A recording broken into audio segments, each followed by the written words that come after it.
Well, good morning, everyone. I'm delighted to see um, many of you here already. And before I introduce today's speaker, Neil Alexander, who's well known to most of you, this is the third time he's spoken with us and joined us in excellent discussions. I just wanted to take a moment to read a couple of comments from Don Reeder. I think Don is here with us, and he took the trouble of sending a 2-page letter to me after last week's talk about Bill Gates' book, How to Avoid a Climate Disaster. And I just thought 2 lines of his are so rich that I'd like to read them to you. Don Reeder says, or wrote, "I have learned over lifetime that the best is the enemy of the good enough." His subtitle for that phrase is, "We cannot wait for a silver bullet to be developed that will solve the problem." And I think that relates so well to last week's talk, because Bill Gates spent so much time emphasizing the breakthroughs that we need. And like Don, I feel that he ignored nuclear and just talked about wind and solar as the tools that we have. And clearly, nuclear power is a very important tool. And I elaborated on that a little bit with Wade Allison's table that I've portrayed to you for about the nth time because it's so relevant. Another comment that Don made later on in his letter was, it is when people write in and say it is too expensive to reduce greenhouse gas, this is manifestly a lie. And he thinks that it's going to be far more expensive later to deal with all of the adaptation and the trauma people will endure if they don't spend more time now mitigating by using energy efficiently to deal with the issues that Bill Gates brought up last week. What I thought was the gem in Bill Gates' talk was the variety of ways that energy is important to reducing climate change, and that is the we've been so far focusing on the low-hanging fruit of electricity and transportation and the importance of manufacturing, land use, and other things, which I think was one of the real benefits of his book. One other little thing, near the end of our talk, I referred to an unresearched contribution about wind energy, and Doug Edwards took me to task for being a little tough on the wind, and I spent a little time since then researching and doing what's called a life cycle analysis of wind. In that article, it had said that a wind turbine would never deliver as much energy as was put into building it. The research that I've done has revealed that wind turbines actually produce about 25 to 30 times more energy than was used to build it. Wind has its disadvantages, which were well admitted, but this did come from a renewable energy website, so one has to hold it in some reservation. I have yet to find a really good comparative engineering analysis of the LCOE for wind, and when I find that, I'll share it with you, or if you do, please share it with me. Let's move on now to, it's 5 after 10, and let's move on to our speaker. Neil Alexander is a friend introduced to me some time ago by another nuclear enthusiast. And I found Neil in his earlier presentations to be a delight because he's careful with his wording. He has a wealth of experience in not only nuclear energy per se, but in interacting with other important officials across the country of Canada, and is careful in his choice of words. And so I think that leads us into today's talk, because choosing words carefully can lead to avoiding the problems that he's going to talk about today, called illusion and delusion. So Neil, I welcome you, and I look forward to your starting today's talk with us. I think there might be 2 of them, in which case you can just run one right into the other. Thank you, Neil. Excellent. Well, thank you, Richard, and good morning to everyone. This is an interesting topic for me. I think people that have heard me speak previously know that my background is in the nuclear industry. I'm a scientist by training, but in the positions that I've had, I've ended up doing a fair amount of communication, and I've become interested in some of the issues around communication, how it's used effectively, and some of the things that are going wrong. And so, coming at it from a nuclear angle, I'm going to talk about some of the issues that I've been observing. And I want to stress, though, that I'm an enthusiastic amateur in this subject, rather than in any way a trained professional, and that my thoughts are very much in the process of developing. And part of the reason I wanted to make this presentation is really to get some feedback and get people talking about the issues and perhaps contributing to my thoughts as I kind of develop them. I don't think there's any doubt that today science is under attack. I suspect it always has been, but now with the benefits of the internet, it is becoming more obvious.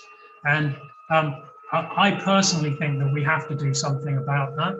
I'm not sure what it is, but the first step on the route to finding out what it is to understand what the problem is.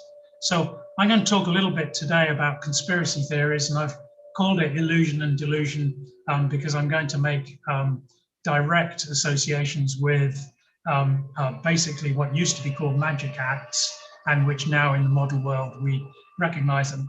Well, most of us, I think, recognize magic doesn't exist, and that they now call themselves illusionists for good reason, because they are creating an illusion. So I think the first thing we need to understand is that conspiracy theories exist because in the past they have been right. So we have a number of classic examples of essentially where the world was saying one thing and where conspiracy theorists said, hang on, that's not right. And they were outliers and probably pilloried by the governments of the time and the people of the time. There was originally, as we know, a belief that the world was flat. And I add this because it's the important thing, because Galileo wasn't pointing out that the world wasn't flat. He was pointing out that it wasn't that the sun revolved around the earth. It was that the earth revolved around the sun. So clearly Galileo in that environment appeared to be the conspiracy theorist speaking out against governments. And it's undoubtedly true. Smoking, we know the dreadful story around smoking where the evidence was coming out and it was essentially being disguised, and a number of people who were at the time considered to be conspiracy theorists were pointing out the dangers and trying to get them recognized. And very relevant today, there is a situation where over 100 million children were vaccinated in the US by a contaminated vaccine that had the potential to convey an increased risk of cancer. And for the longest time, that was hidden, and conspiracy theorists were saying, hang on, there's something wrong here, and pointing it out, so that finally it was recognized. Not with a great deal of damage to people, but there is no doubt the case, no doubt that it's the case that you can go back through history and you can find situations where there were conspiracy theorists who essentially were right and they were fighting people. So that's why they can continue to have credibility today, because they can keep referring to these occasions and saying, look, in the past, we got it right, so therefore we must be right in the future. I think the first thing we need to understand is that that's just a couple of examples. And what we don't hear about is the millions and millions of times that science got it right, because that's not mentioned, it's not history. So that I would say that statistically speaking, if it is a conspiracy theory and against the popular point of view, the chances are it's wrong, just on a purely statistical basis. So that's a good place to start from.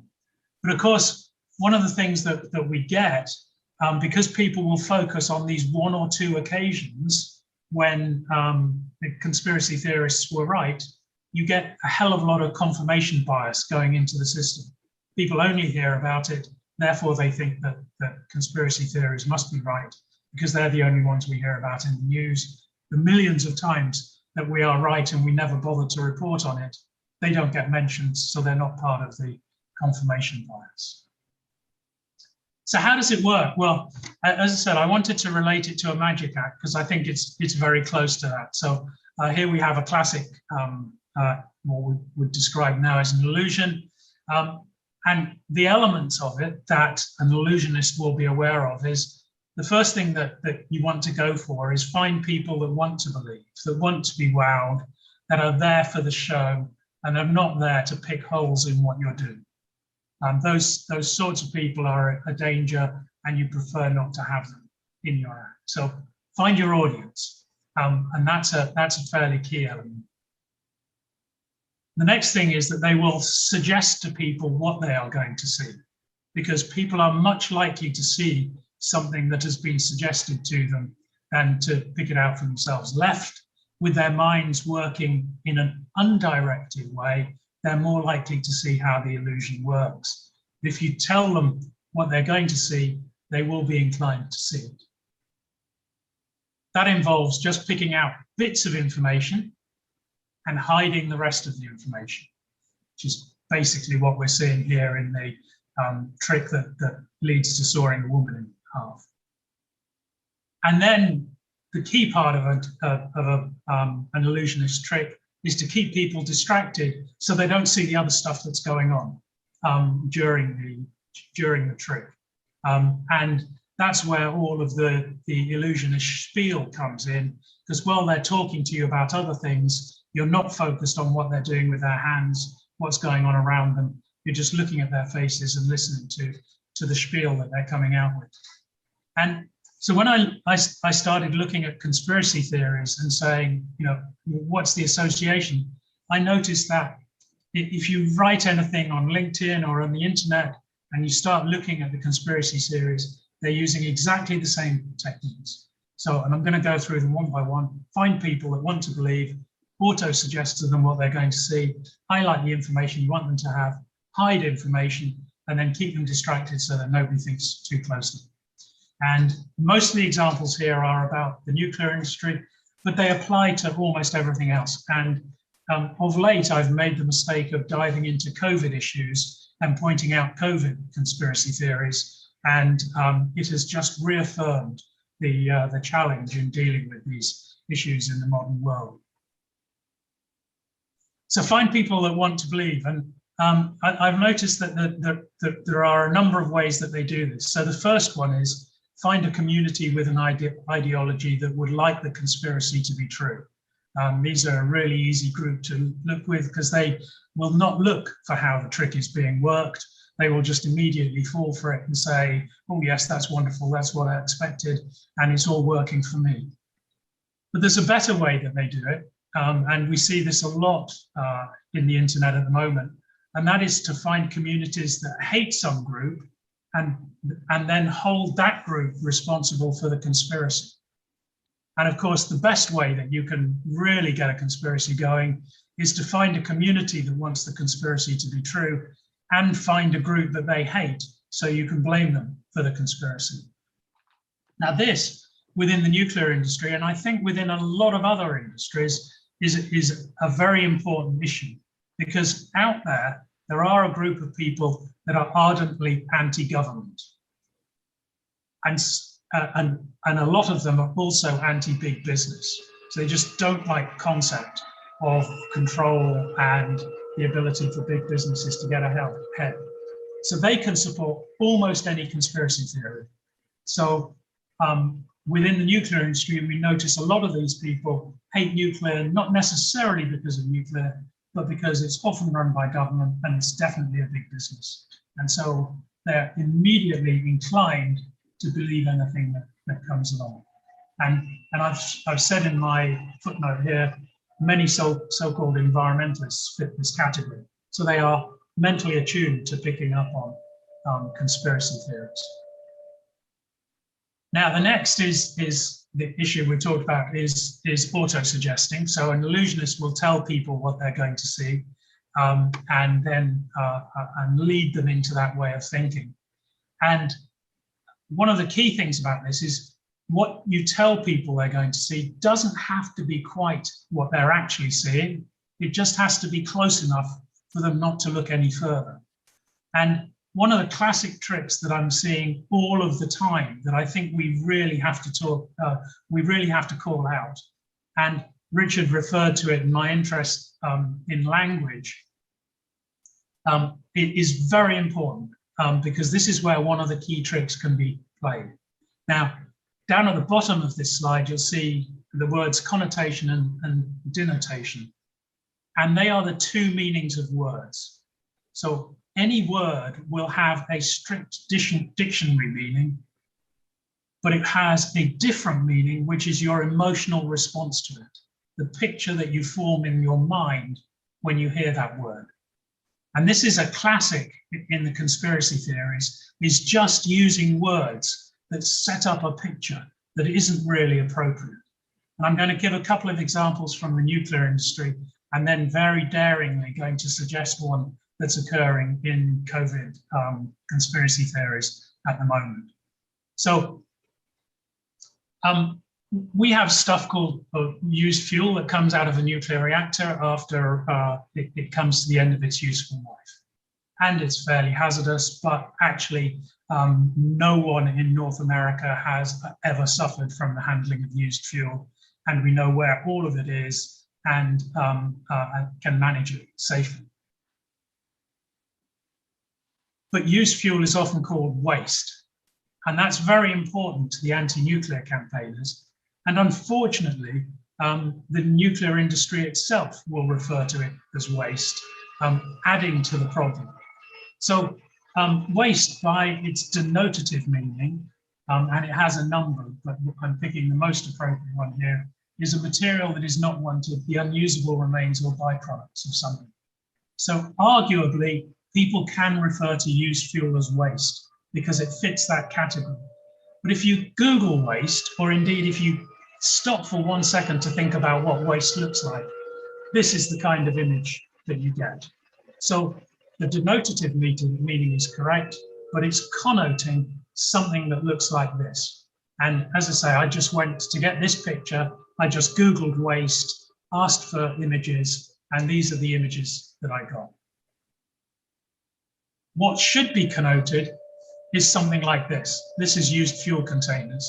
So the way that the use of the word waste has been manipulated has connoted something completely different to what is actually the case. And I would argue that is an out-and-out lie, because it is a deliberate attempt to deceive. Unfortunately, it's one that the nuclear industry has been inclined to use because it hasn't been thinking very carefully about what it wants to connote to the public. A new one that is very relevant now as we seek opportunities to actually put used fuel in their final resting place, which in the nuclear industry we are now trying to refer to as deep geologic repositories. But an anti-nuclear campaigner will always refer to it as a dump. Now, actually, this is a really clever trick, because the only way you could describe what is being used, what we refer to as a deep geologic repository, as a dump, is if you use the second meaning of the word, which is a quantity of reserve materials accumulated in one place, or a place where they are stored. It doesn't fit into the other categories of discarded materials that are dumped, a disorderly, slovenly, or objectionable place. So it's a trick even on picking the denoted meaning of the word. But again, going back to connote, what does an image of a dump create in your mind? This is, to everybody's mind, is a dump. Whereas a deep geologic repository, can't show a picture of one because they haven't completed one yet, but it is an incredibly engineered structure in which things will be stored very, very orderly.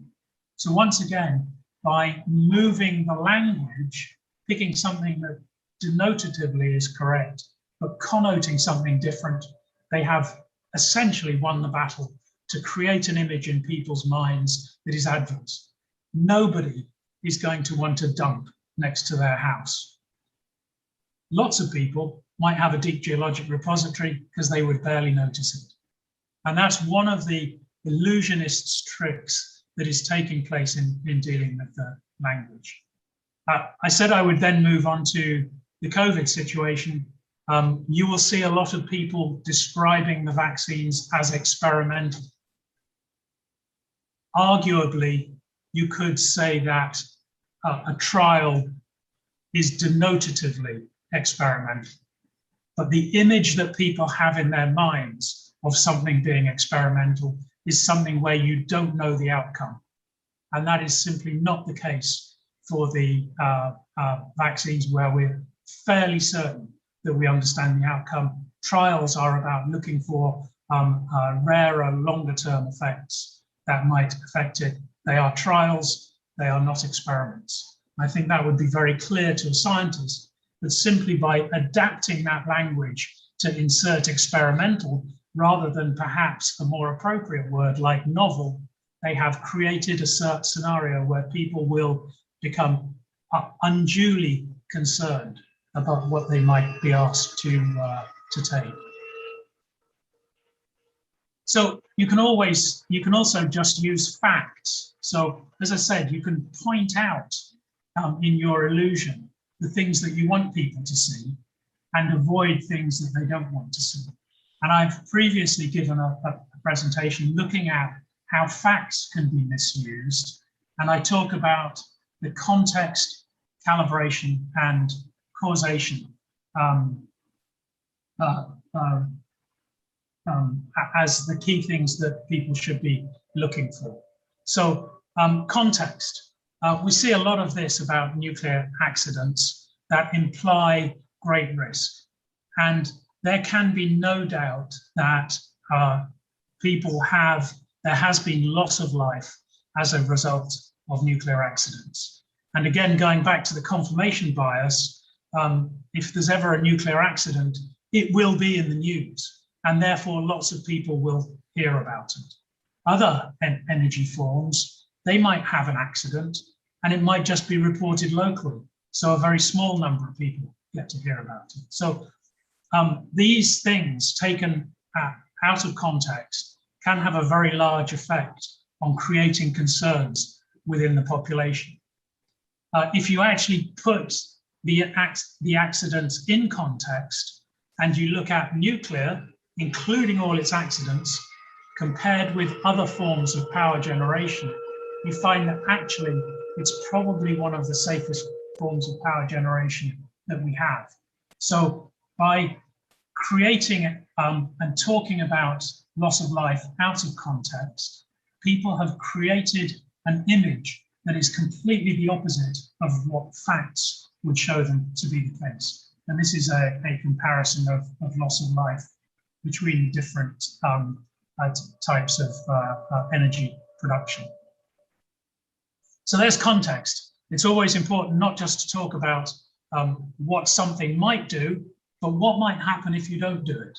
And all of the other issues that allow a relevant decision to be made as a result of the use of that data.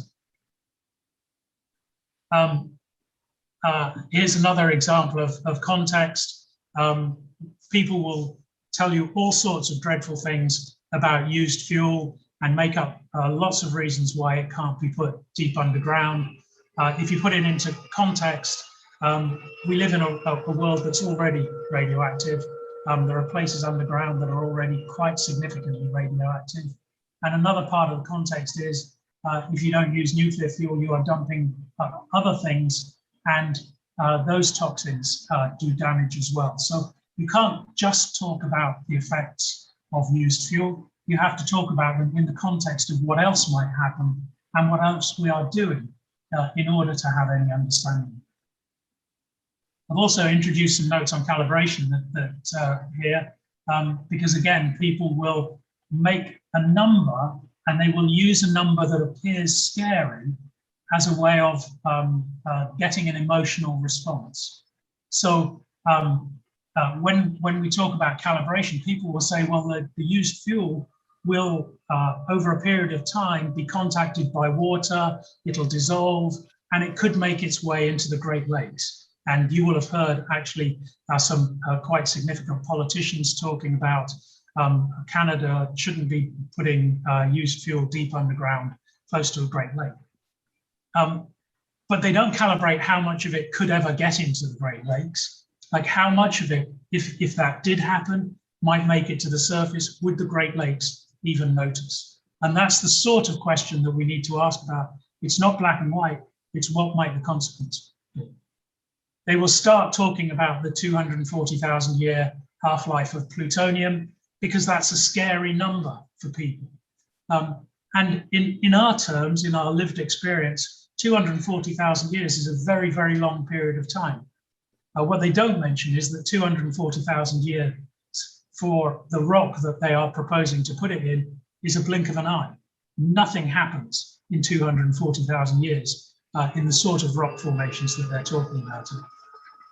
And then you have to say, you know, okay, at the end of the day, how toxic is plutonium?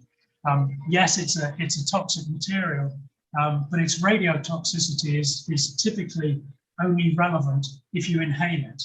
And so, yes, we need to very seriously manage plutonium and its potential movement into the environment. But actually, the toxicity that people are talking about, you'd have to be going down to the used fuel rod and sniffing it to have any significant effect.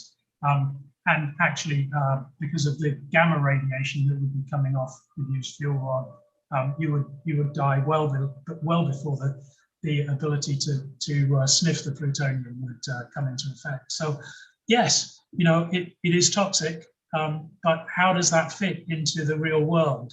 And are you ever likely to suffer from the toxicity of plutonium? Those are the issues that people need to think about. Calibration. So calibration is a classic in the nuclear industry that has some very unusual numbers within it. But this is a classic example of where calibration is completely out of context. So we saw during Fukushima and during the cleanup of Fukushima, a lot of reference to 1.1 million tons of water containing tritium. And 1.1 million tons is a scary number, which is why the newspapers keep using it. But it's an entirely relevant number. If I diluted the tritium down and made it 2.2 million tons, would that make it less or more dangerous?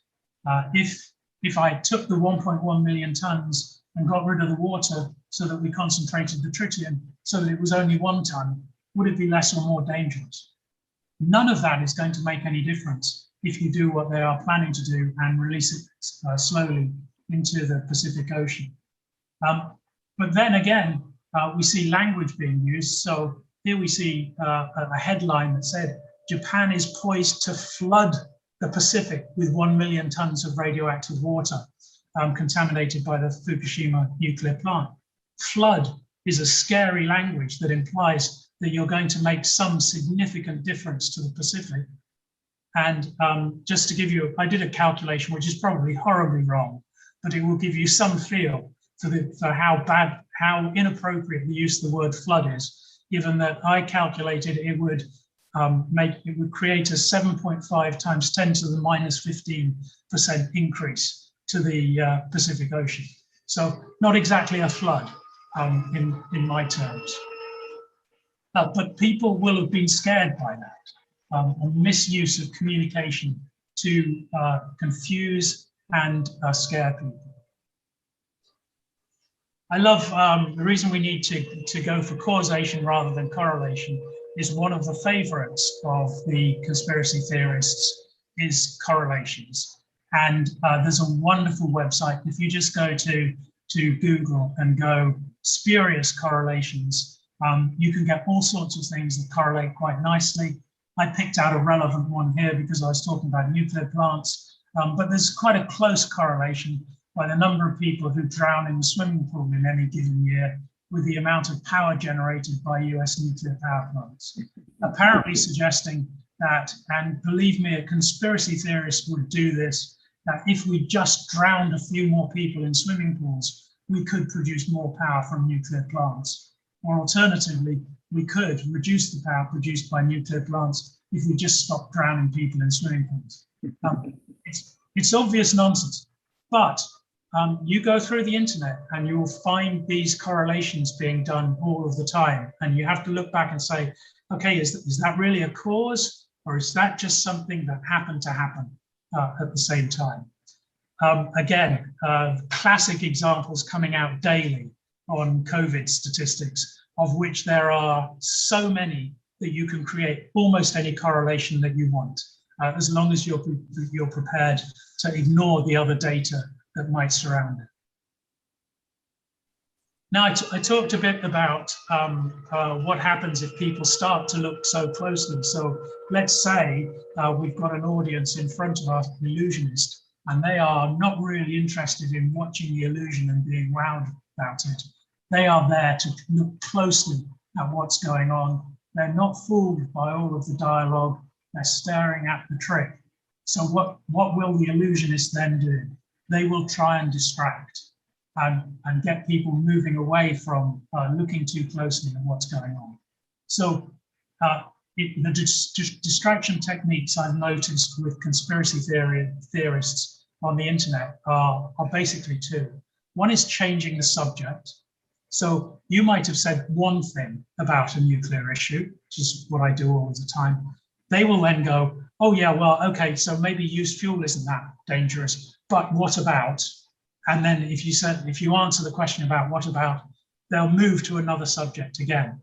And what they're doing here is they're just keeping people moving so that they don't fixate on any of the issues to appreciate the original trick. And what I've taken to doing on some of my internet responses is to just refuse to allow to be moved and to go back and say, okay, can we deal with that first situation first before we move to the next one? I don't know if that's the best way of dealing with the issue, but what I do know is if you don't hold them to one thing, they will keep dancing around the issues. So it appears that they've got a point, even though they're actually losing on each of the individual points as they go along. The other, and this is where it gets nasty, is the ad hominem attacks. So they will stop responding to the questions that you've asked about their illusion that is trying to point out the illusion, and they will go for you as an individual. It tends to be their last resort, but they do get to it quite quickly. And they will try and distract away from your original comments and try and make you out to be something that will be favorable to them. In a lot of the internet stuff, they will try and put you into a political group. So I have been recently, within the last few weeks, being accused of being a dyed-in-the-wool conservative, a liberal, a socialist, a communist, whatever group is convenient for them to try and make you out to be somehow not part of the group that they want to sit within is something that they will go for. This slide is about an experience that I had in Saskatchewan, where relationships with the First Nations are very, very important. And it is very dangerous to be seen to be in some way racist against the First Nations. And I gave a presentation at the university in which I used a slide similar to this one. I couldn't find the slide, so I had to remake it. And the suggestion that I made, and this was 5 years ago, was that trying to stop climate change using wind and solar was like trying to stop an attack of tanks with pea shooters and wet sponges. I was somewhat pilloried for that at the time, but I think the evidence is generally showing that to be the case. We have put a lot of money into wind and solar technologies. I have nothing against doing that whatsoever, but the fact of the matter is that in 2021, we will use more fossil fuels than we did in 2020. Not surprising because it dipped because of COVID, but more than 2019, more than 2018. The trend in the use of fossil fuels, despite all of the talk, is that we are continuing to use more and more, because the technologies that we presently are endeavoring to deploy just do not have the heft to do the job. So, sorry, I've just spent a long time justifying my use of this slide. Recognizing that they had nothing that they could criticize me for on that presentation, a local anti-nuclear group that was not actually a First Nations group accused me of demeaning the First Nations because the person in the bottom right-hand corner was clearly a First Nations person, and that I was not in any way talking about climate change. I was demeaning the First Nations ability. As I said, that is very, very dangerous for me in Saskatchewan, and I felt quite at risk leaving, walking around town after that accusation had been made of me. This despite the fact that I went home and I just downloaded the picture again because I had stolen it off the internet, and just checked to see whether it could be a First Nations person. And I put the whole picture up and blew it up to full size. And here you'll see that this person that they claimed was First Nations is actually wearing a Union Jack. The photograph was taken in Cambridge, in England, as part of a competition. And he was part of the Haddenham Easy Riders International pea shooting group. Now, I can't say that he's not First Nations, but I think it's very unlikely that he was. But that was one way that they could entirely move the dialogue away from a very important presentation and actually segregate me and cause me to lose credibility. And that's happening daily on the internet at the moment. It's an assault on science, and it's something that's very dangerous. I'm not the only person talking about these things. So this is a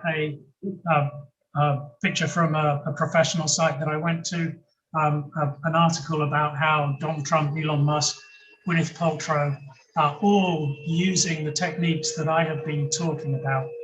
And I'm not trying to be political. I realize there are some political entities in there.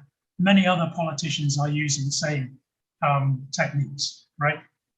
What I liked about the article was the way he started the article, which appeared to be about the article itself. And he said, I'm not saying only total losers would skip this story, but a bunch of people did warn me.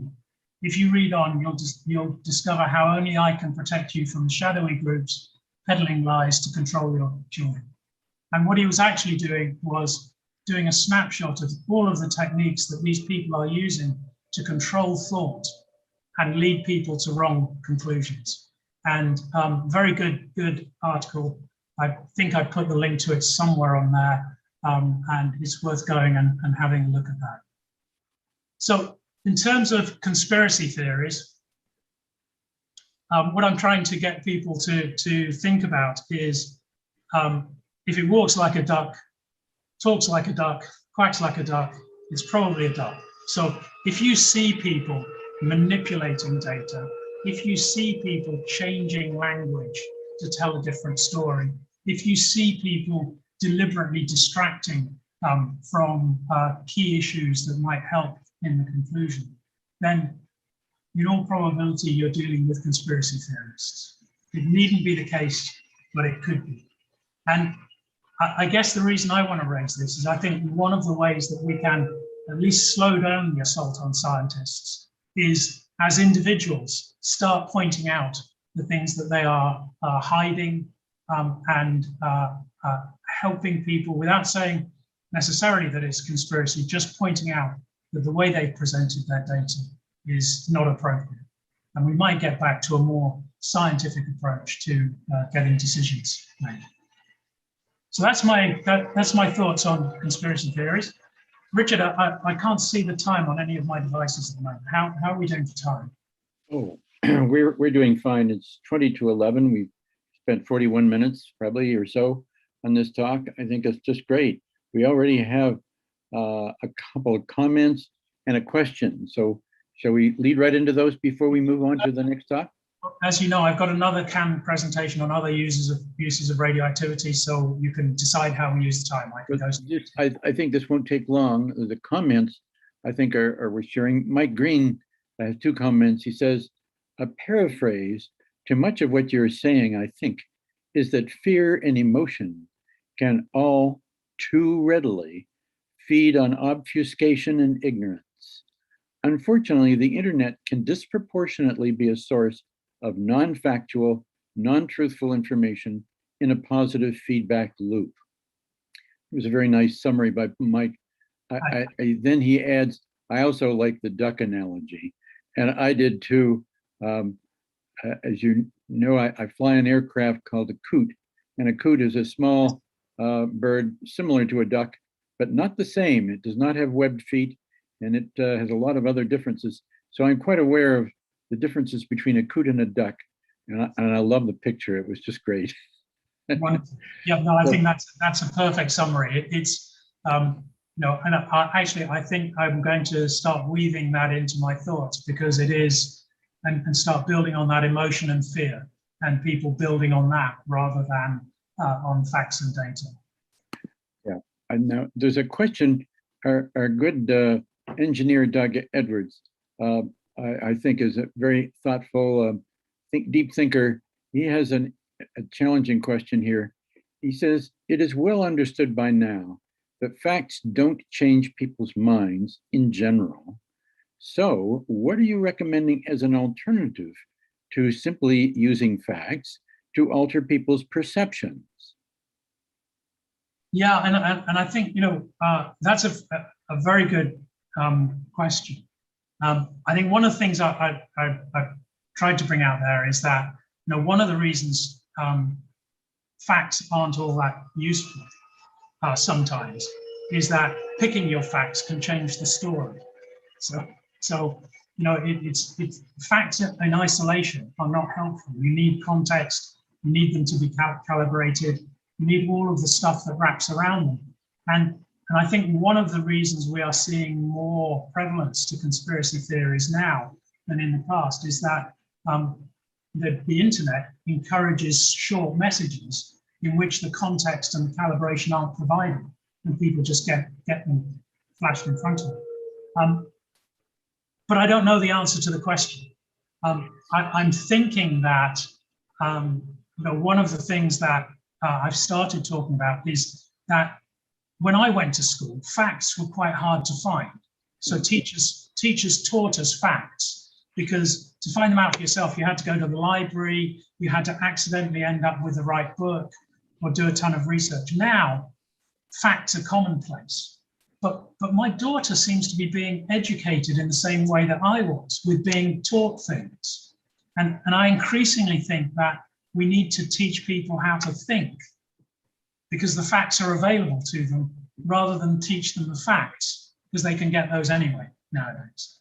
And I think if we taught people critical thinking, then maybe a lot of these conspiracy theories would go away, because people would say, oh, hang on, I'm not going to trust that emotional response that you've just created in me. I'm going to look at the stuff behind it and decide whether it's appropriate. And just that questioning very readily gets you away from the issues. I remember, because these things affect me as much as they affect anybody else. After Fukushima, I had been talking a lot about the risks and hazards and whatever, and then suddenly flashed up on my screen what was called the Fukushima Daisy, which was a daisy that had mutated. And the suggestion was that this was as a result of Fukushima, and it was clear evidence that there was much more widespread contamination than was being revealed. And my emotional response was, oh my God, I've got it wrong, right? There is this daisy that has clearly mutated, and I've got to go back and rethink everything that I've said. And now, hang on, I'll just wait and see what the internet says.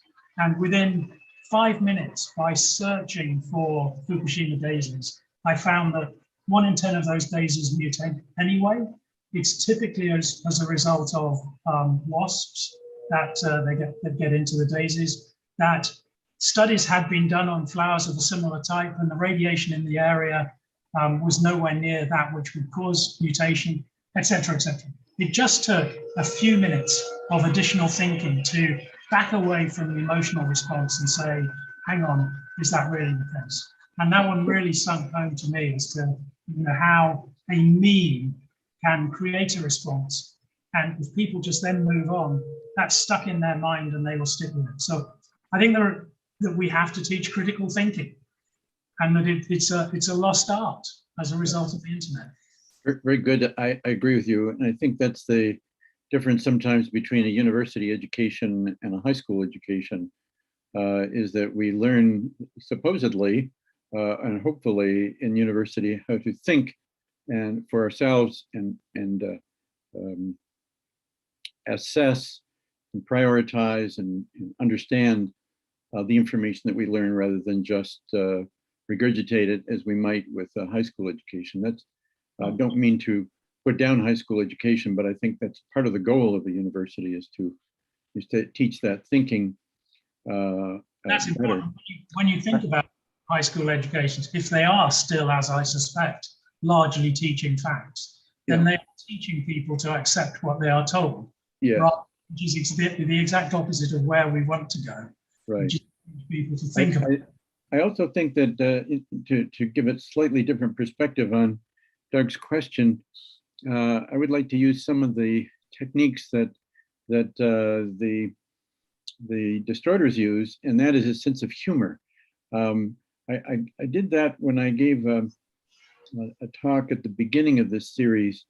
I've been criticized for using Wade Allison's table, which shows in logarithms how devastatingly poor or different, I should say, nuclear energy is from renewable energy by a factor of 11 logarithms. And people say, well, people don't understand logarithms. And so I used a cartoon when I talked about the Climate Gamble book by the Finnish team, where there was a stick man looking at the tape coming out of a machine that was plotting a chart. And you could see that on the left side of the table, there was a chart for some food, some gas, oil, and various things, coal. And then it had a chart showing the height of energy derived from a given amount of uranium. And it showed this great stack of paper filing up, and the stick man was looking down at this great pile of paper as the chart went printed on and on and on the height of the column. And they were saying, well, you people who talk in logs are really lazy. What you ought to do is just use an arithmetic scale and people really see the difference. And it just, some of those things can really strike a chord of humor. Yes, humor, of course, can be used both ways, though. So conspiracy theorists will use that to make their point as well. Yes, indeed. And it is a powerful way to do it. So let's hear your next talk. I'm looking forward to how I don't talk about this myself, even though I've used a lot of radioactive things in my profession as a radiation oncologist. I'd like to hear your perspective, especially as a Canadian with knowledge of technetium generation from Canada, to tell us more about medical technology. So why don't you go right ahead with that one?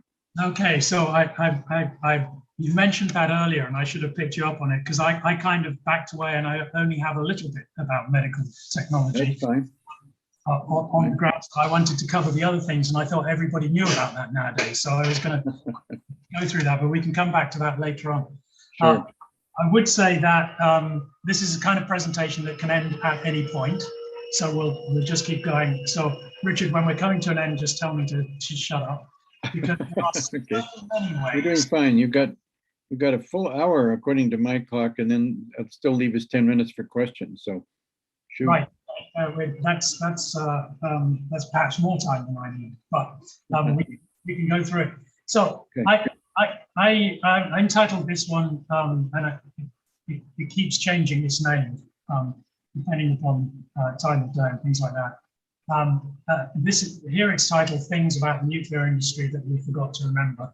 There was a popular meme going around at the time, things that we forgot to remember. I also call it a day in the radioactive life.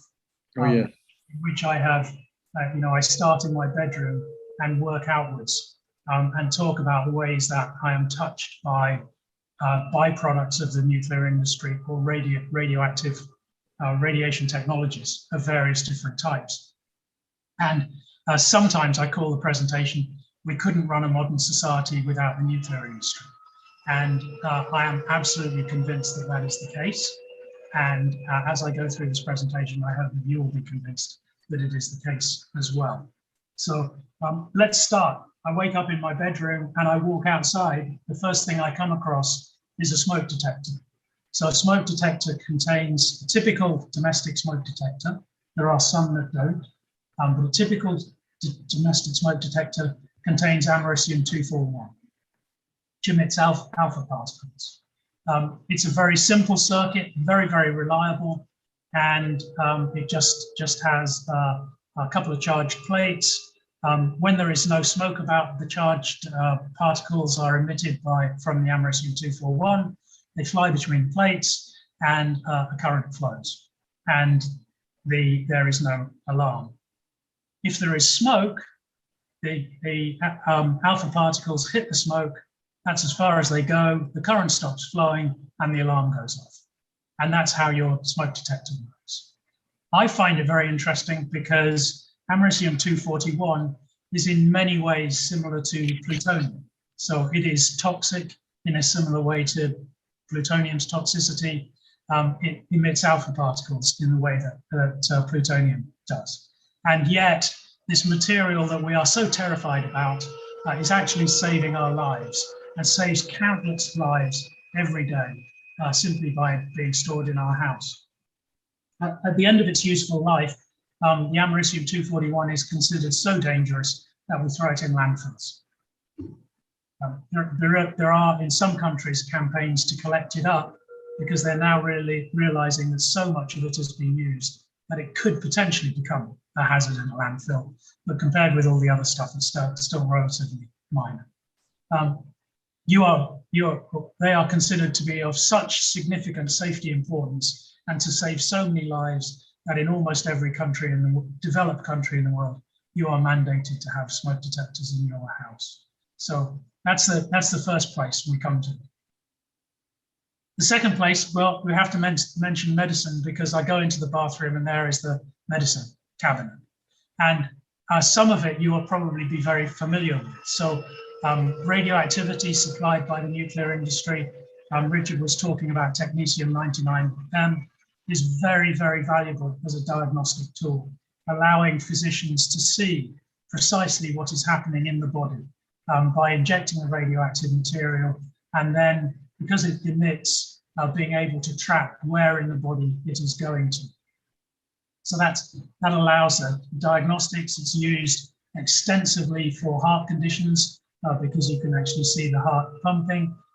It's used extensively for detecting cancers by attaching the radioactivity to a cancer-seeking agent so that you'll then see emissions of radioactivity from that cancer, and you'll be able to see where it is located and be sure about what it is. It's also used in a couple of different ways in therapeutics for cancer treatments. So one is, and is very popular nowadays, actually many different ways in therapeutics. So one is simply to take radioactive sources and to insert them into the cancerous region so that the radioactivity from the source kills all of the cells in the region, but mostly the cancer cells. Increasingly, it's being used as with a similar way to the diagnostic tools, attaching it to a cancer-seeking agent so that it's carried directly to the cancer,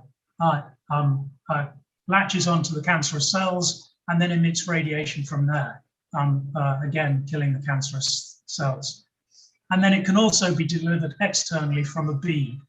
So in the bottom one, the picture there is a beam that is being used to shine through the body, through the cancer, killing the cancerous cells and treating that. Again, going back to the diagnostics, the two are obviously quite closely tied. And so you can actually see the treatment response by then using radioactivity in diagnostics. And a lot of people know about that. Various radioactive medicine techniques, nuclear medicine techniques, are being used on millions of treatments every day. It's a very, very common technique. A lot of the products are a direct result of running nuclear reactors. Some very exciting things are happening in the field at the moment. So in America, they're about to start, if they haven't already started, producing radioactive materials for nuclear medicine using fusion reactors, which will be a very exciting step forward. Very, very powerful sources of neutrons, giving the capacity to make vast quantities of materials that we have been short of in the past. Here in Canada, we've gone a slightly different route, and for the first time in the near future, we will be producing short-lived radioactivity for nuclear medicine using the CANDU power reactors. The CANDU reactors that I talked about previously happen to have a geometry that is very helpful in producing them. Lots of people know about that, and it's talked a lot about nowadays. A lot of people seem to forget the importance of radioactive materials in research. So as a simple example, in the early days of mapping the genome, it was done using tritium. Tritium produced by the nuclear industry in its nuclear plants. We would probably not have made the progress on understanding the tests are now done not using radioactivity because they've developed other ways of doing it. Well, we may not have got to that point today that we would understand the genome in the way that we do without radioactivity. That would mean that we might not have mRNA virus, vaccines for use against COVID. So that's the kind of thing that the nuclear industry has been supporting. Another thing that is very important in drug research is a lot of times a drug will be developed and it will work in the model, and then they'll use it on humans and it won't work.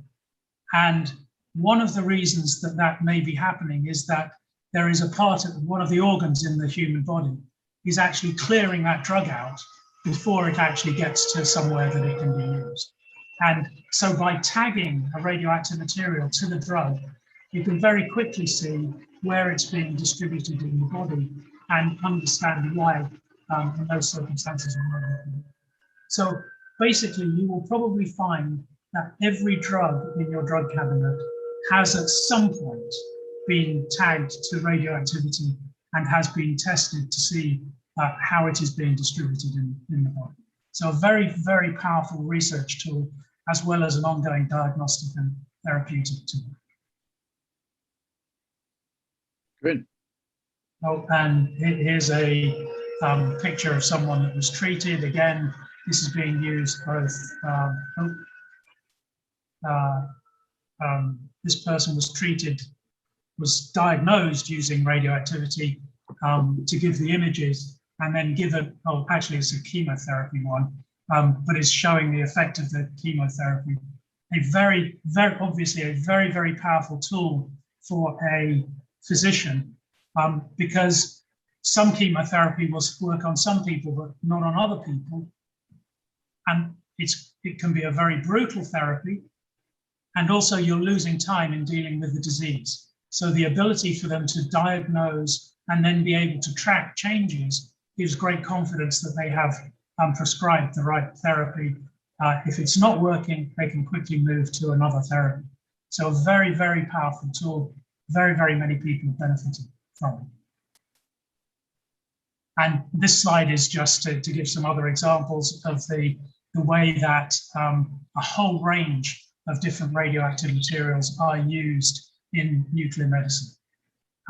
Over 40 million nuclear medicine procedures performed each year, and it is increasing annually. And with the new techniques that are coming out, growth is expected to increase above that which it has been in the past.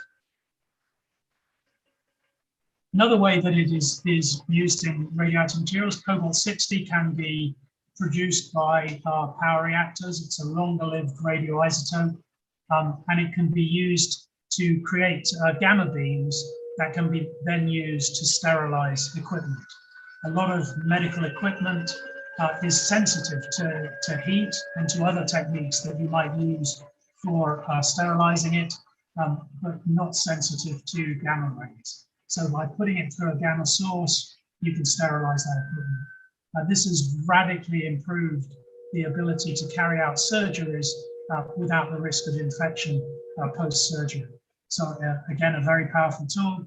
It has also been, in the early days, was a very effective way of sterilizing PPE equipment and allowing the reuse of the PPE equipment without risk of transferring or any COVID remaining on that PPE equipment.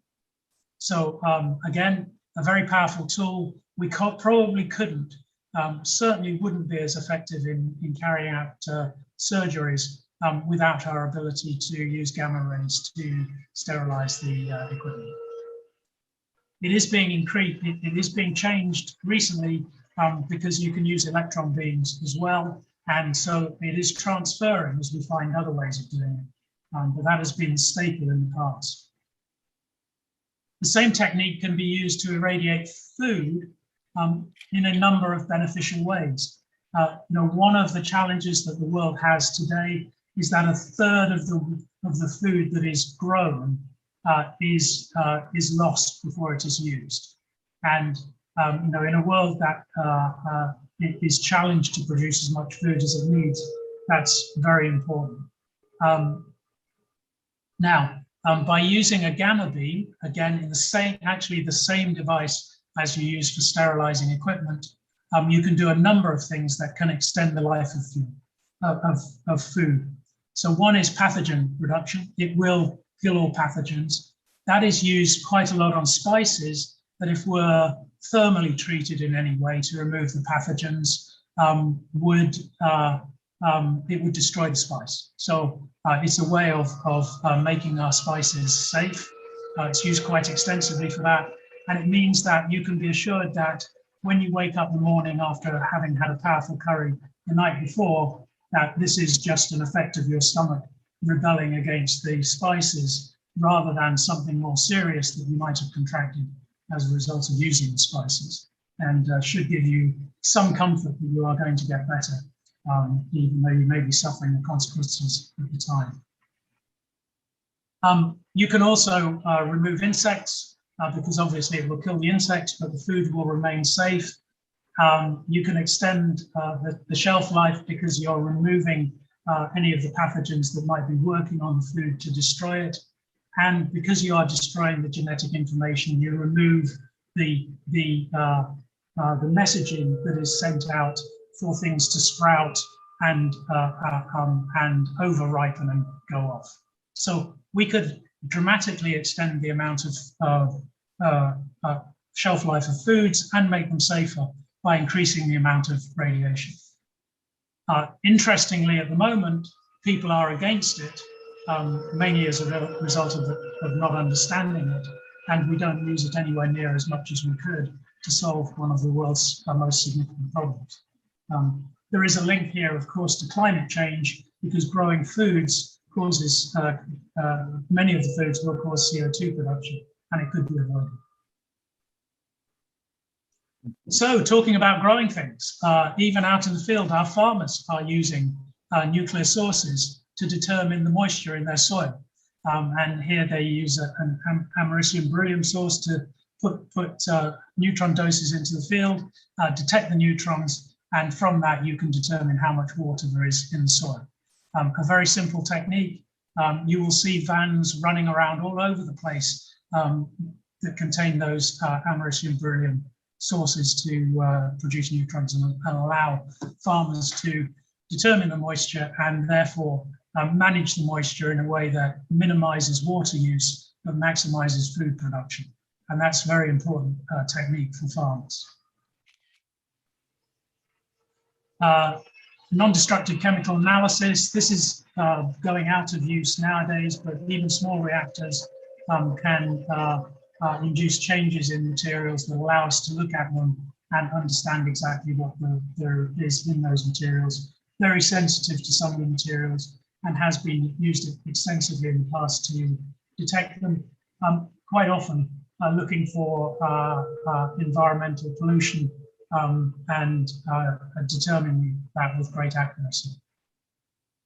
For that, you actually need a small reactor, but some of the classic small research reactors are adequate.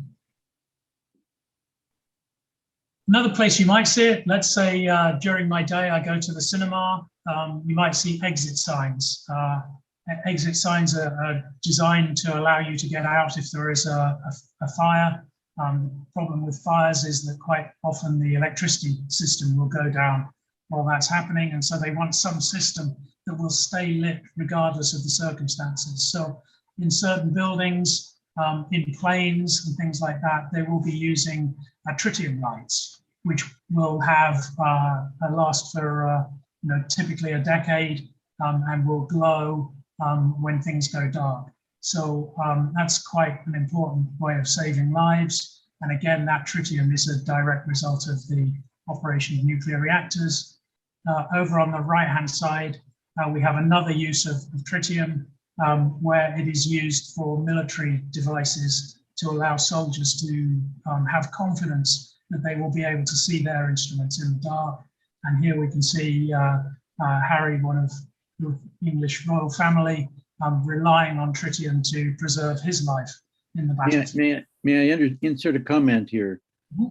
Just to remind our group that, again, in the first talk I gave reviewing climate gamble, the Partonen used those exit signs.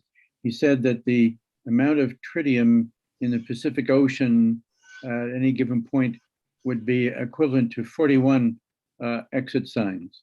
And he used that as a symbol of the huge dilutionary capacity of the Pacific Ocean to dilute all of these tons of tritium down to their radiobiological or radiologic equivalent.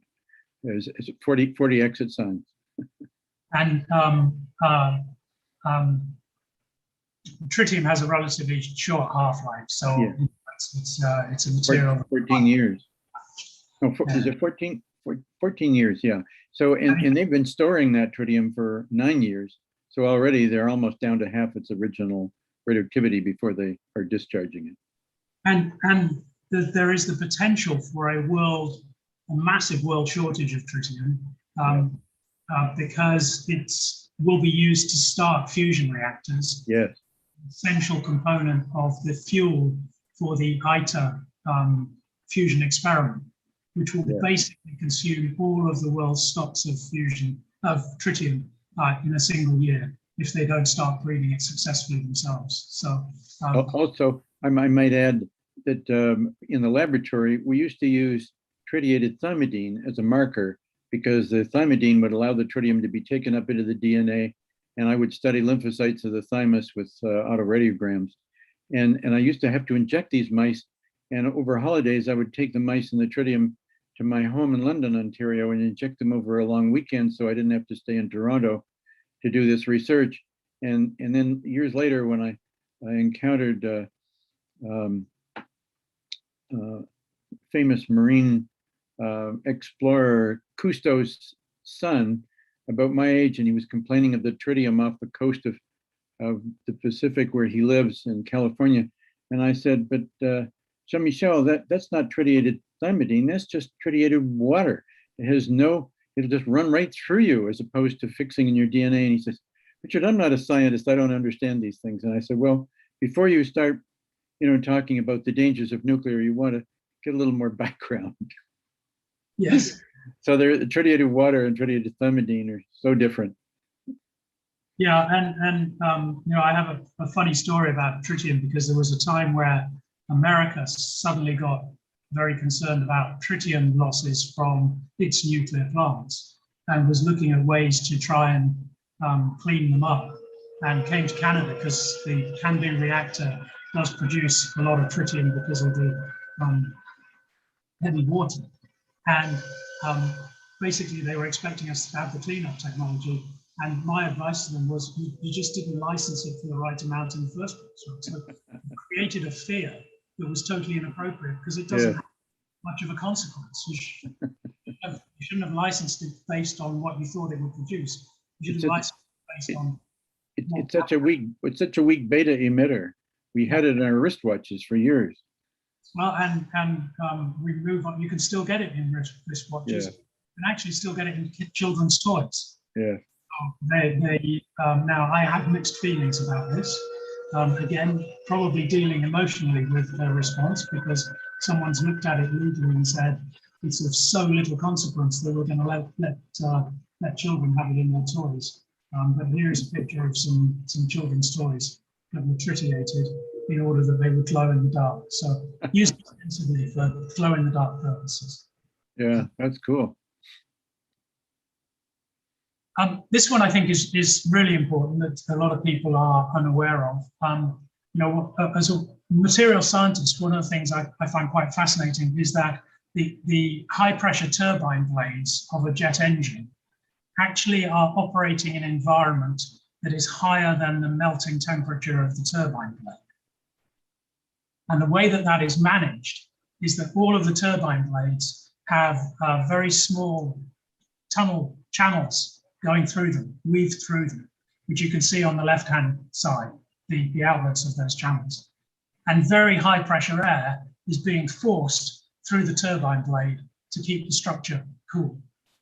It is very important that those channels are not blocked. Otherwise, planes would be dropping out of the air all of the time as the turbine blade lost its integrity and fell apart within the engine. In the middle, you can see a neutron radiograph. Most of this is done for North America at McMaster University on a 5 megawatt reactor that they have there, where obviously X-rays and other things that we inspect things with don't have the penetration that's necessary to get through a chunk of metal like that, but a neutron will. So a very simple neutron radiograph, as shown in the middle, will demonstrate that turbine blade is going to work. And all of them are inspected, and they are typically inspected in a nuclear reactor. Without that, we probably couldn't fly planes. Wow. Certainly not large passenger jets. On the right-hand side, you see a mobile inspection service, and you probably seen these vans on the road. They are using a variety of radioactive-based inspection techniques, often still neutrons using the americium beryllium sources, and they are inspecting buildings and bridges to ensure that the welds are integral and that there is not corrosion taking place that is unseen that could give rise to the failure of that structure. So again, the americium is a direct result of the operation of the nuclear industry. It is being used to keep us healthy and safe by making sure that our bridges don't collapse and our buildings don't fall down. It's not always safety related. Sometimes it's used in very simple industrial applications to do things like ensure that paper is the right thickness. So you just have a source one side and you have a detector the other side. You calibrate it so that as the paper goes through, if it's the right thickness, the detector is detecting the right amount of radiation. If the thickness varies beyond a certain amount, either too thin or too thick, the radiation being detected changes and the system stops and says there's something wrong with the paper that's being produced. They also use it to make sure that cans are filled to the right level. So cans that are not filled right to the top, a simple radiation source, a gamma source, put at the right point on the can, and a detector the other side. If it's filled to the right point, whatever the filler is will stop the radiation, and the signal will stop so that you can detect the levels within the can. Very, very simple. And so a lot of industrial processes are using very, very simple radiation techniques very, very reliable in order then to quality assure their products and make sure that you get what it is that you want to get.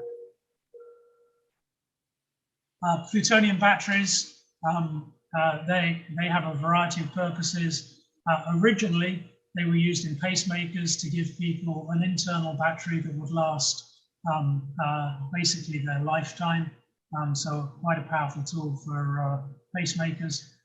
They discovered a few problems with that, and that was that unfortunately some of the people that had plutonium battery-driven pacemakers died without telling people that that they had a plutonium pacemaker and were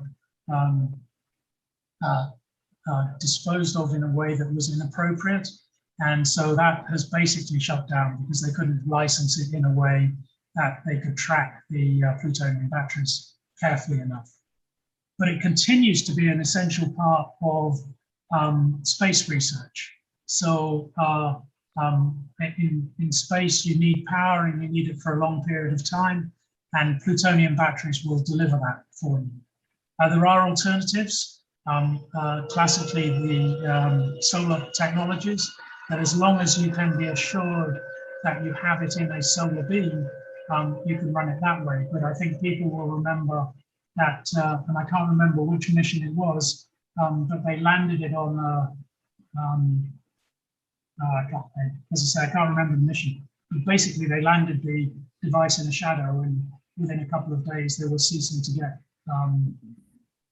responses from it because they had no power to it. So plutonium gets past that. It's a very simple and very reliable generator of power. The plutonium is radioactively decaying, that warms it up, and then you just use a thermocouple and use the thermocouple to produce power. So it's an essential part of space research. And neutron diffraction, you can produce neutrons a number of different ways nowadays, but originally it was always from a research reactor of some kind. Neutron diffraction allows you to interrogate the nucleus, so it's different from all our other diffraction techniques, and allows us to understand the structure of materials in a way that we couldn't previously. So it's an essential material scientist research tool, and has given rise to lots of materials and improvements in materials. So I kind of finish up with the theme that we could not run a modern society without it.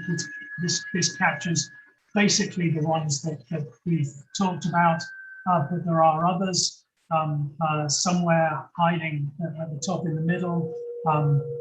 For a period of time, we were using compact fluorescence as a way of replacing very inefficient thermoluminescent light bulbs.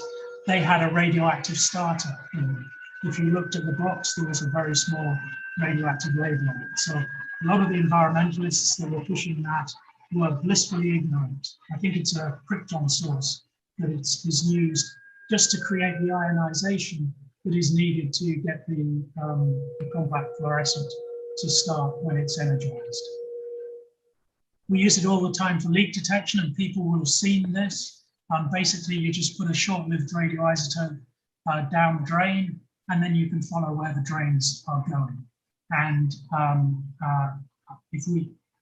that is done so commonly that I'm sure we have all seen somebody walking around with a radiation detector, detecting where drains and other pipelines might be underground. And then at the bottom,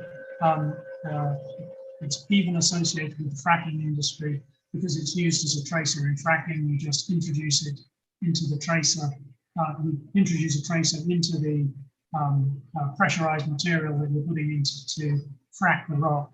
And as a result of seeing where it goes, you can determine where the fracking is taking place. It's also used in oil pipelines to detect whether there's an oil leak. Very simple technique. You just introduce a little bit of radiation into the oil as it transfers down the pipeline. You put radiation detectors at any joints that might leak, and if the detector goes off, you know you've got a leak of the oil. So there are so many different ways that the byproducts of the nuclear industry or radiation itself is used in our lifetime. And as I said at the beginning, my conclusion is without it, we couldn't run a modern society. And most people, if you talk to them in the street, have no idea whatsoever that this is being used for all of these purposes, or that as they go through their lives, they are touching on it in so many ways to keep them healthy and safe. So I think I could go on with others, but I think that's giving you a flavor. When I came to the slide that kind of wrapped it up. So I will probably leave it there. I'm happy to answer questions about the ways radiation is used. Yeah, there are a couple of more questions here that directly relate to your talk. One person asks, I am wondering about more detail on how the moisture detection in the soil works with americium. Yes, so in that case, yeah, I didn't go into much detail. So americium is an alpha emitter, but when the alpha is emitted into beryllium, you can stimulate a neutron emission. The neutrons are absorbed by water. So what you do is you just have your americium beryllium source, it emits the neutrons, then you have a neutron detector that allows you to see how many of the neutrons get through, and that will be dependent upon how much moisture there is in the soil. So a very simple technique of just calibrating an emitter and a detector to see how much of the penetration takes place. Good question, good answer, thank you. There's another one here, a little more interesting or tricky to answer. What happens if you cremate someone with a plutonium battery powered pacemaker in place? And my beginning to that was, I believe most crematoriums do also first a thorough history, but then probably do some x-rays to look for things that might go. And I would guess that if they missed it, that it would simply generate a bit of plutonium as a gas after it would be heated. Do you have any thoughts, comments on that? Yeah, and so, yeah, I could, if you remember, I was stumbling over my words at that point because I couldn't think of the word cremated. Ah, okay. So it just wasn't coming to me as that happens. Yes, and that was the problem. So the idea originally was that people would basically carry information to allow a crematorium to know that they were carrying a plutonium pacemaker. And of course, people tended to die in places, in unusual places, in unusual circumstances, having failed to tell the crematorium that. And so there were a few incidents where that happened. I do not know what the consequence was. I imagine that the containment was breached, but I doubt that very much of it was vaporized. So they were probably still able to recover it later. But it's not something that people are very comfortable doing. So that's one of the uses that has ended. I can comment on that and make a little public admission. I used to be doing some research on radioactive iodine-125, which is not a beta or neutron emitter, but emits very, very soft X-rays. But nonetheless, the crematorium do not like to burn bodies with iodine in them. And I was once was called upon to remove iodine from a patient who had lived in Milwaukee, and I had to go with my medical physicist and remove the iodine seeds.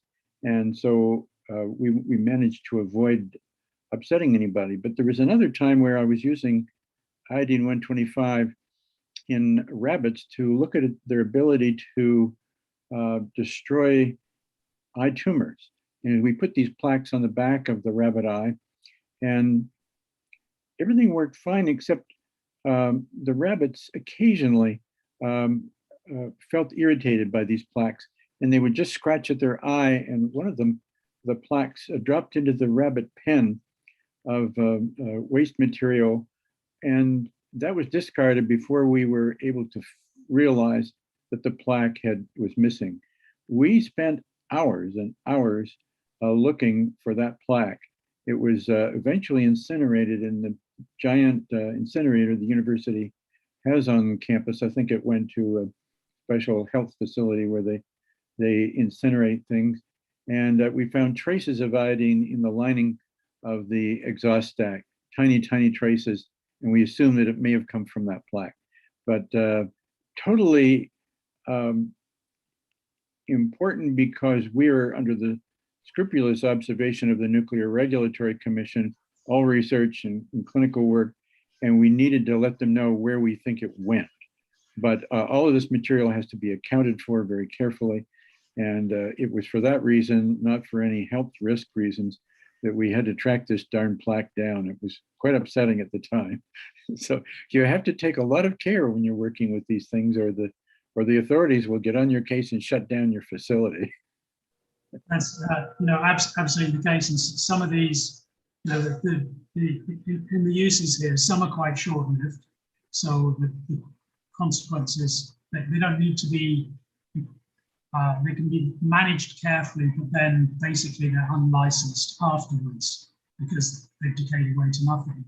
And then there's some of these others that we've talked about have very long-lived radioactivities. So, the inspection sources that are used in the construction industry are,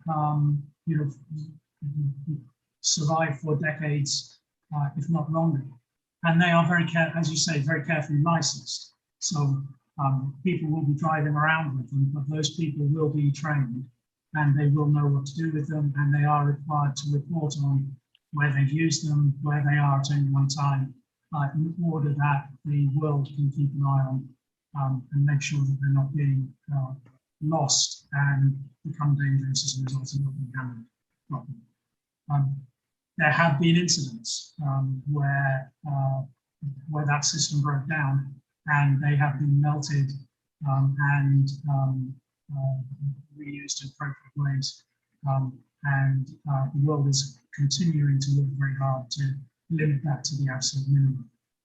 The fact that the techniques are still being used goes to show how important they are in order to preserve life. Good. Well, we've covered the questions asked. I just have one that I'd like you to help us with a little bit, and this is with Canada's plan to sequester radioactive waste, as we don't like to call it, or spent fuel or other radioactive things. So some general comments, because some of our so-called waste, of course, is really just unspent fuel, and some of it is research waste, as I was referring to, these plaques, but there are many other things that are mildly radioactive and some more radioactive. We have some facilities in the United States, some of which are politically close, such as the Yucca Mountain. We have other ones starting up, I think, in New Mexico or Utah. But what is Canada's approach to this? Is it very different from what we do here in the United States? Technologically very similar. Our approach is different in one big way, and that is that presently it is a provincial, it's a responsibility of the operator, and the operators in Canada are all provincial crown corporations. So essentially they are government responsibilities. Presently, all of the used fuel is stored on the sites, and we are looking to try and build a deep geologic repository with an expectation that they will find they will identify the site that's going to be used within 2 years.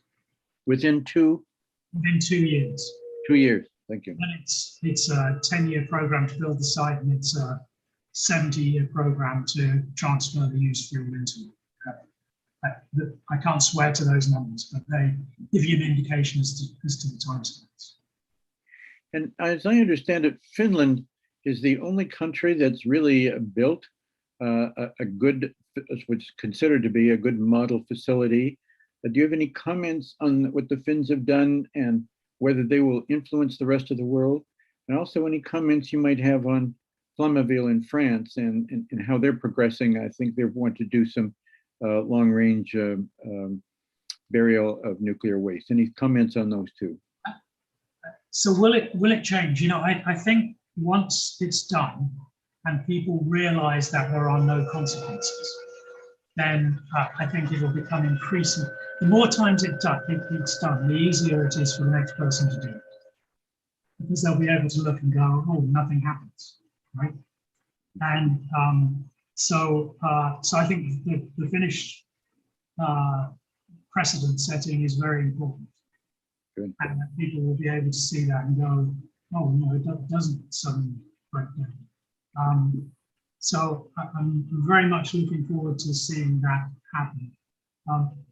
I think, you know, the major challenge for the disposal of used fuel is that because it has been kept safely on the surface for so long, there doesn't appear to be a pressing need to do anything else with it, right?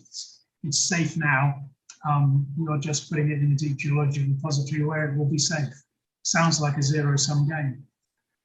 But what I observe to people is that we are doing that because at some point in time, society might break down in some way that we don't currently expect. And that when it does that, we will cease to be able to look after used fuel on the surface. And we won't be in a position to build a deep geologic repository. So you've got to do it before that happens. And when you don't know when it's going to happen, that means you should be doing it now. So I think we've got to get people to understand that there is a moral imperative to build deep geologic repositories, and that we have to ride over some of the nonsense that is written about them and just say, it's got to be done, let's get on and do it. Thank you for that.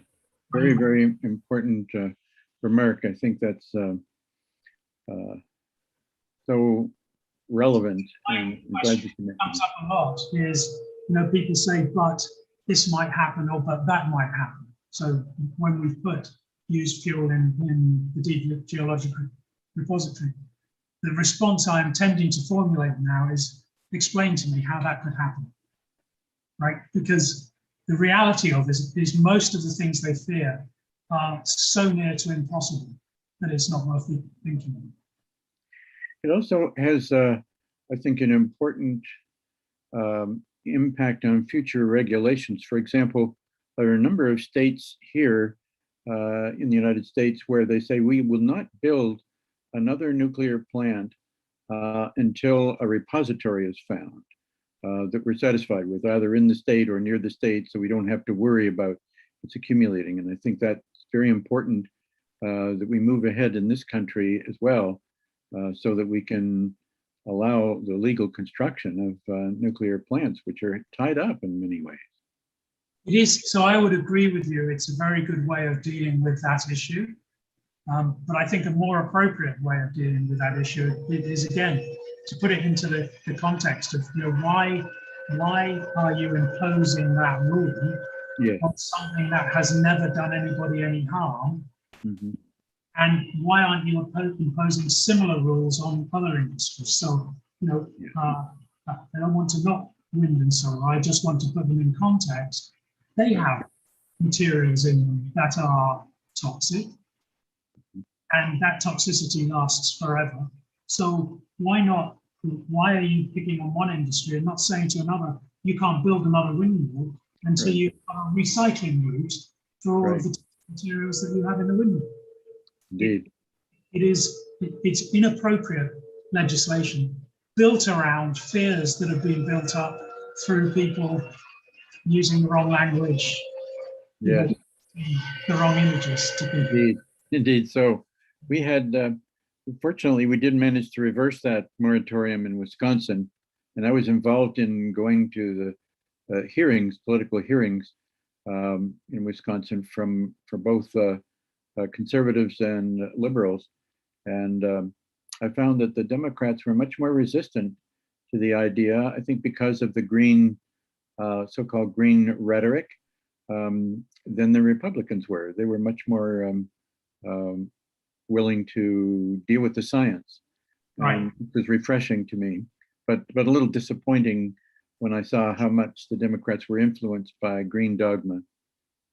But it's, you know, it's, and again, going back to my first presentation, it's people making decisions out of context. Yes. So, you know, one of the things they need to say is, okay, there could be, I can't say that there will never be a consequence from a deep geologic repository. It is extraordinarily unlikely, and it will be in such a long period of time that chances are humans won't be on the Earth anymore, right? So it's probably not us that we're protecting.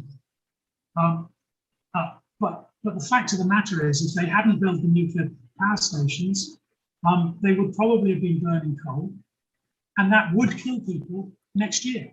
Yes.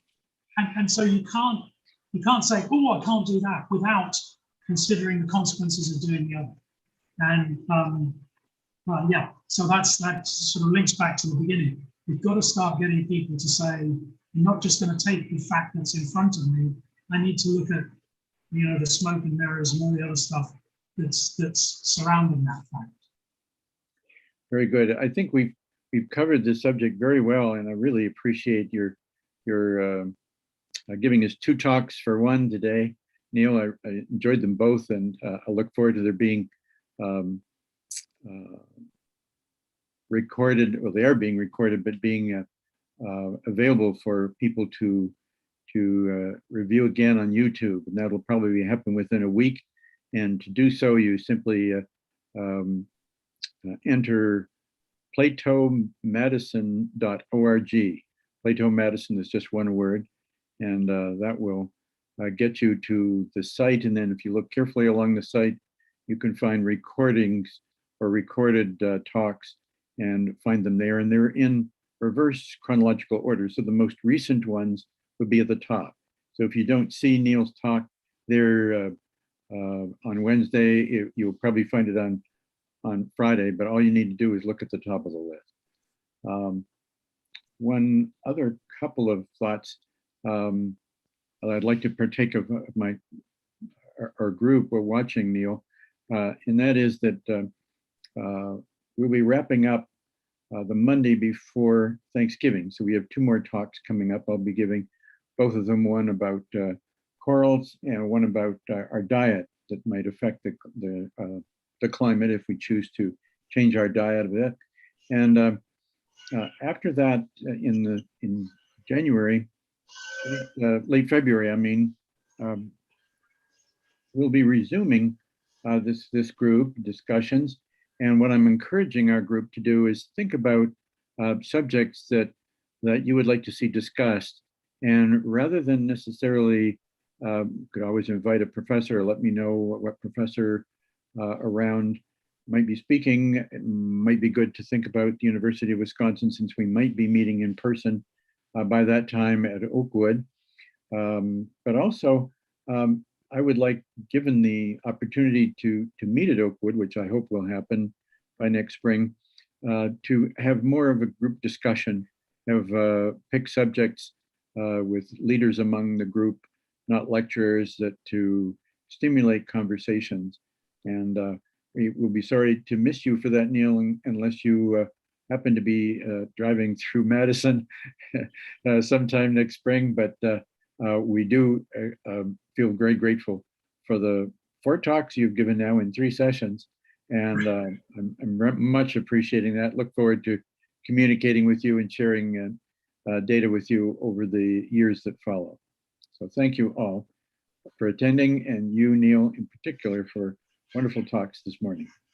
Thank you for the opportunity to talk to you. Bye-bye, everyone. See you next week.